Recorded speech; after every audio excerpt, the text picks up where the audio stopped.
Base dell'analisi dei dati che la Questura e le forze dell'ordine hanno presentato, il prefetto ha deciso di prorogare di altri 60 giorni la scadenza della zona rossa e quindi si continuerà con lo stesso perimetro della zona attuale e con lo stesso andamento di controlli.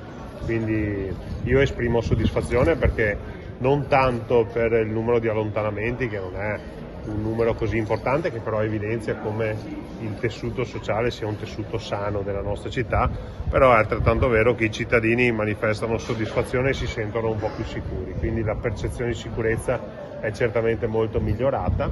Poi sono stati anche allontanati una quindicina di soggetti e quindi è stato dato un segnale forte. Ringrazio il prefetto, le forze dell'ordine e anche i cittadini perché questa sperimentazione nella zona rossa funziona se si rafforza il rapporto cittadini-forze dell'ordine, cosa che siamo riusciti a ottenere in questo momento.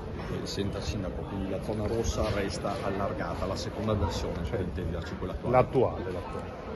Si è parlato di altre zone? No, assolutamente. Ci siamo concentrati su questa. Ripeto, i numeri testimoniano che Treviso è una città sicura perché in corrispondenza della stazione e i quartieri limitrofi i numeri di allontanamenti sono davvero pochi, però ci sono stati degli allontanamenti, quindi continuiamo in questa direzione con grande determinazione e soprattutto dando ulteriori strumenti alle forze dell'ordine per poter allontanare quei soggetti che non hanno ancora capito che a Treviso non si viene per disturbare, per compiere reati. Ecco, resta il tema, Sindaco, lei lo ha sollevato più volte di questi allontanamenti che talvolta non sono efficaci, perché si allontana una persona, si sposta e poi questa ritorna. Noi lavoriamo con gli strumenti che abbiamo a disposizione, poi attraverso le forze politiche, attraverso anche la presenza del Ministro qui in città, dobbiamo lavorare perché coloro che compiono i reati finiscano in galera e non ce li ritroviamo in giro per le strade a compiere ulteriori reati.